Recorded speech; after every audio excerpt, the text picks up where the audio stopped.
Pemirsa, jurusan Hukum Fakultas Dharma Duta IHDN Denpasar menggelar fokus group discussion di kampus setempat. FGD kali ini mengambil tema ancaman radikalisme dan terorisme dalam perspektif NKRI. Fokus grup discussion yang digelar oleh jurusan Hukum Fakultas Dharma Duta IHDN Denpasar ini merupakan salah satu program selama 1 tahun dari 7 kegiatan yang ada. FGD yang mengambil tema ancaman radikalisme dan terorisme dalam perspektif NKRI penting untuk dilaksanakan, utamanya bagi mahasiswa dan dosen jurusan hukum. Dekan Fakultas Dharma Duta IHDN Denpasar, Ida Ayu Tari Puspa mengatakan, fokus grup discussion ini bermanfaat untuk melawan ancaman radikalisme dan terorisme karena melalui kegiatan ini akan mendapat solusi yang terbaik dalam mencegah terjadinya ideologi yang bertentangan dengan Pancasila. Terlebih lagi, narasumber yang dihadirkan kali ini berasal dari pihak TNI dan kepolisian. Ditambahkannya, fokus grup discussion yang mengambil tema ancaman radikalisme dan terorisme dalam perspektif NKRI wajib dilaksanakan di kalangan mahasiswa, karena pada masa ini mahasiswa merupakan garda terdepan generasi penerus bangsa. IHDN ke depan agar dapat memberikan sumbangan pemikiran terkait antisipasi radikalisme.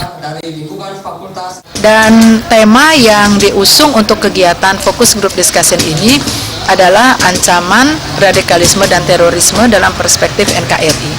Ini penting sebagai mahasiswa jurusan hukum dan juga dosen dan semua yang ada di lingkungan FDD, Fakultas Dharma Duta, penting untuk bagaimana mengetahui, kemudian juga kalau ada ancaman, bagaimana cara untuk menanggulangi ancaman itu.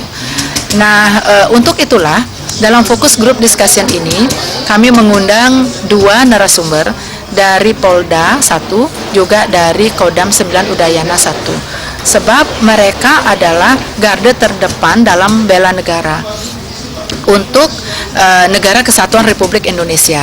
Dan mahasiswa juga adalah garda terdepan sebagai penerus dari pembangunan bangsa dan negara Indonesia ini.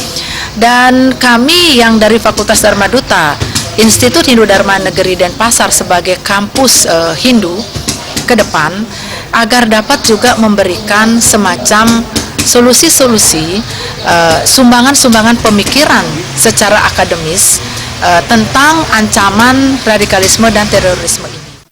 Ditambahkannya, peran perguruan tinggi sangat penting dalam mengantisipasi ancaman radikalisme, karena ideologi radikalisme selama ini bersemai di kalangan mahasiswa. Fokus grup discussion yang menghadirkan 2 narasumber, yakni dari pihak kepolisian dan TNI, diikuti oleh puluhan peserta yang tidak hanya berasal dari IHDN, namun juga dari perguruan tinggi lainnya.